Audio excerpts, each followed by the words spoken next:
एक मित्र ने पूछा है कि मैं बहुत पूजा पाठ करता हूँ और जैसे जैसे मेरी पूजा पाठ बढ़ रही है उसी अनुपात में मेरा क्रोध भी बढ़ रहा है। मन के सवाल में आज है यह प्रश्न। उनका यह भी पूछना है कि ऐसा क्यों हो रहा है। यदि मैं भक्ति की ओर बढ़ रहा हूँ, उपासना की ओर बढ़ रहा हूँ, अध्यात्म की ओर बढ़ रहा हूँ, तो मेरे मनोविकारों को समाप्त हो जाना चाहिए, किंतु ये तो और बढ़ते जा रहे हैं। क्या कारण है? क्या मेरी भक्ति में दोष है? क्या है वजह? आप बताइए, इस पर प्रकाश डालिए। उन मित्र ने अपना नाम नहीं बताना चाहा है, इसीलिए मैंने उनके प्रश्न को इस रूप में आरंभ किया है। जब भी मन के सवाल में मैं यह कहूँ कि एक मित्र ने पूछा है, तो समझ लीजिए कि वे अपना नाम नहीं बताना चाहते। जिन्हें कोई आपत्ति नहीं, वे अपना वीडियो क्लिप भी बनाकर भेजते हैं, लेकिन मुझे सभी के प्रश्न उठाने हैं। आप अपने प्रश्न को बड़े ध्यान से समझिएगा कि जैसे जैसे आपकी भक्ति बढ़ रही है, पूजा बढ़ रही है, आपका क्रोध भी बढ़ रहा है। तो सबसे पहले हमें जानना होगा कि ये क्रोध है क्या? क्या है क्रोध? आप क्या समझते हैं क्रोध को? क्या है? आप कहेंगे सामान्य भाषा में कि गुस्सा है, कोई कुछ बोलता है तो हम उसे खाने को दौड़ते हैं, यह क्रोध है। नहीं, मैं बताता हूं क्रोध क्या है। क्रोध है एक ऊर्जा जो आपके भीतर उठती है, और ऊर्जा कब उठेगी? जब उसका निर्माण होगा, तभी तो उठेगी।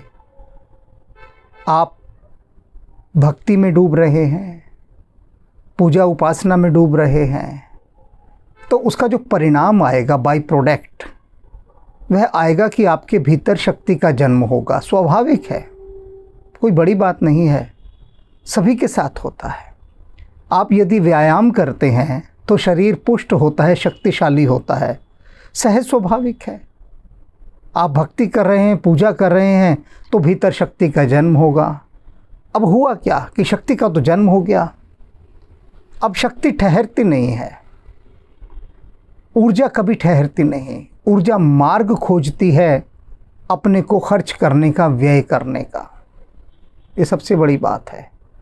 गाड़ी के अंदर आप देखते हैं ऊर्जा उठती है तो गाड़ी को धक्के मारती है, आपकी गाड़ी चलती है।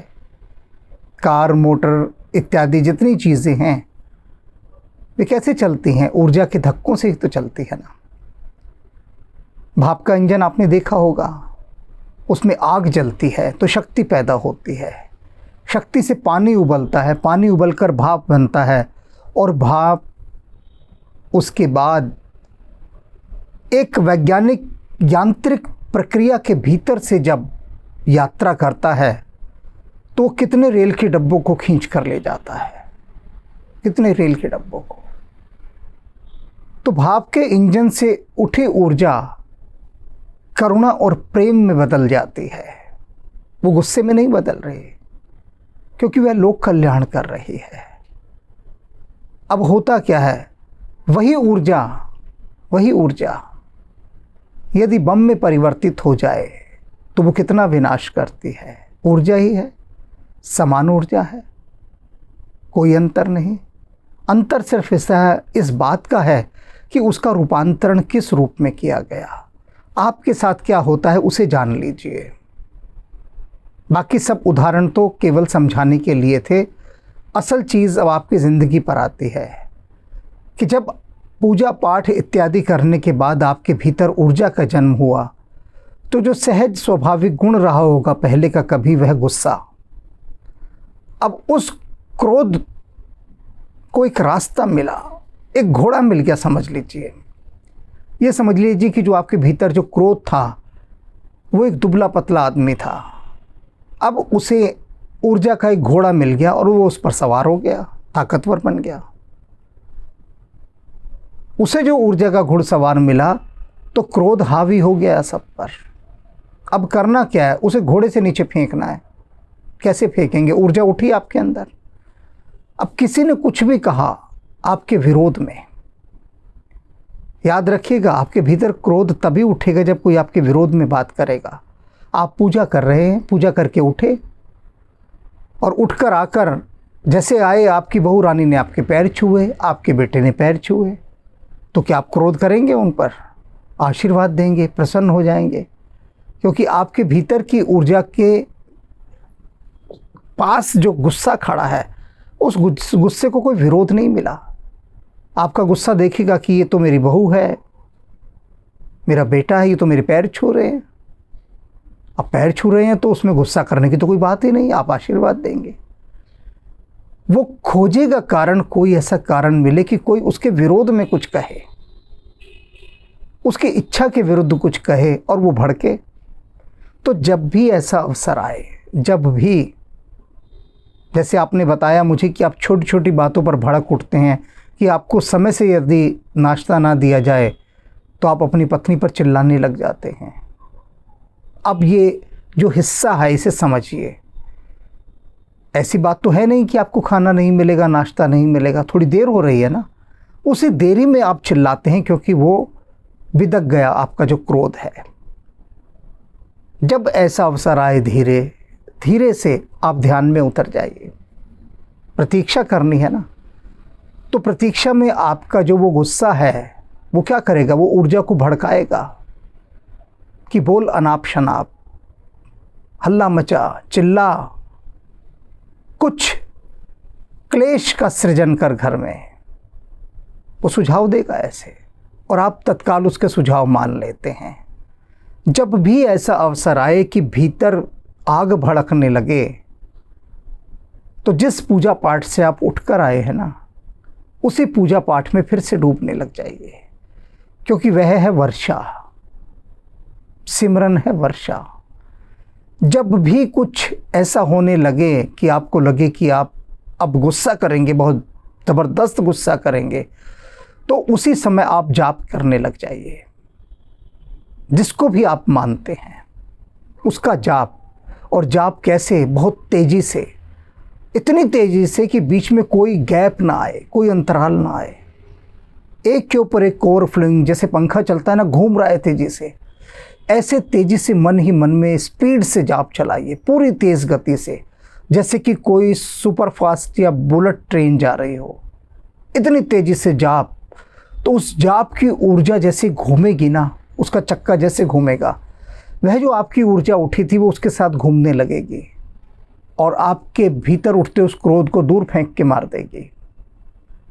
ऐसा 8-10 बार हुआ नहीं कि आपका जो वो क्रोध है वो कभी पास नहीं फटकेगा। वो समझ जाएगा, वो समझ जाएगा कि अभी ये ऊर्जा मुझे फेंक के मारेगी दूर, अभी मारेगी। क्योंकि वहाँ पर क्या है? वहाँ पर जाप का, सिमरन का, नाम का एक अंधड़ आया हुआ, एक तूफान आया हुआ है। और सिमरन के उस तूफान के अंदर ये क्रोध आपका सूखे पत्ते की तरह घूम जाएगा, सिर चकरा जाएगा आपके क्रोध का भी। वो अपना सिर पकड़ के ही बैठ जाएगा, उठेगा नहीं, कभी कभी नहीं उठेगा। ये प्रयोग करना है, बिना प्रयोग के कुछ नहीं होता, कुछ भी नहीं होता। तो ये जो उठती हुई ऊर्जा है पूजा के बाद, जप के बाद, ध्यान के बाद, ये बहुत मूल्यवान है। इसे संभाल कर रखना है और सही दिशा में इसका इस्तेमाल करना है, सही दिशा में। क्योंकि यूं ही फैल गई तो विनाश करेगी। एक उदाहरण के द्वारा समझाता हूँ। स्याही की दवात होती है ना, इंक पॉट, उस स्याही की दवात से स्याही लेके यूं फेंक दो नीचे, सारा फर्श गंदा होगा, दीवारों पर छींटे पड़ेंगे, चादर खराब हो जाएगी, आपके कपड़े जूते सब गंदे हो जाएंगे। आपने उस स्याही की दवात ऐसे फेंक दी। तो यह है गुस्सा, क्रोध। और आपने उसी स्याही को अगर पेन में डाल दिया तो देखो कितने बड़े बड़े आप ग्रंथ लिख देंगे। वही स्याही थी जिसने आपके घर को, आपके कपड़ों को, सबको गंदा कर दिया, और उसी स्याही ने ऐसी रचनाएं लिख दी कि लोग आनंदित हो रहे हैं। तो इसे ट्रांसफॉर्मेशन ऑफ एनर्जी कहते हैं, ऊर्जा का रूपांतरण। अपनी क्रोध की उठती हुई ऊर्जा को प्रेम की ऊर्जा में परिणत कर दीजिए। जिस पर क्रोध आ रहा है ना, उस पर प्रेम आना चाहिए। मोड़ के देखिए आप। उदाहरण के लिए एक और उदाहरण दे दो, आप नहीं समझ पा रहे तो। मान लीजिए आपकी पत्नी से गिलास टूट गया, आप वहीं खड़े देख रहे हैं, तो आपकी ऊर्जा को एक रास्ता मिलता है, उस क्रोध की ऊर्जा को। वो जो क्रोध बैठा है आपके अंदर, उसको उसने देखा कि आपकी पत्नी के हाथ से गिलास छूटा और टूट गया नीचे गिर के।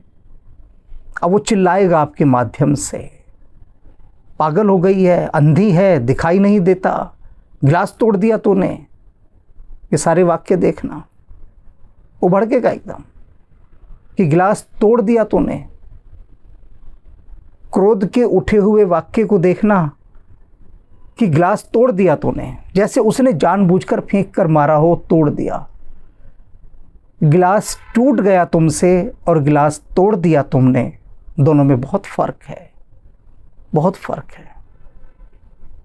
अब यही दूसरा वाक्य भी हो सकता है कि आपकी पत्नी के या नौकर से, किसी के भी हाथ से गिलास छूटा और जिस पर आप क्रोध कर सकते हैं,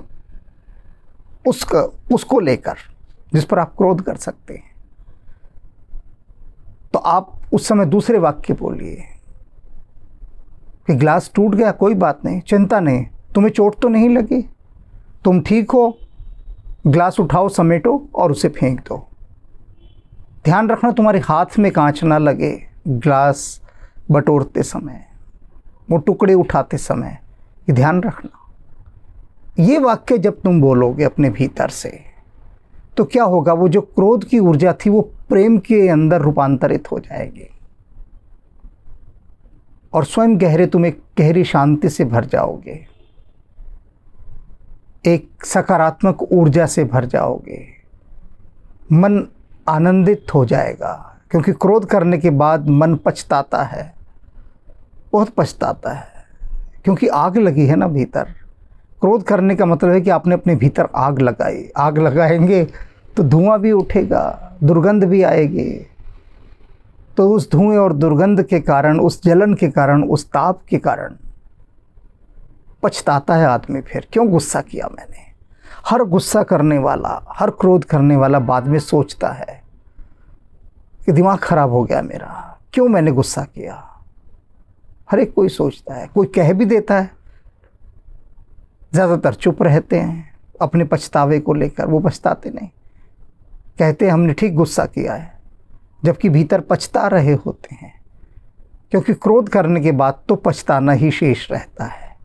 तो आप ना पछताएं, इसलिए बहुत सुंदर है कि अपनी भाषा को बदलें, अपनी सोच को बदलें और उन वाक्यों को, उन शब्दों को, उन भावनाओं को अपने जीवन में लाएं, जिससे ये क्रोध की ऊर्जा प्रेम की ऊर्जा में रूपांतरित हो सके।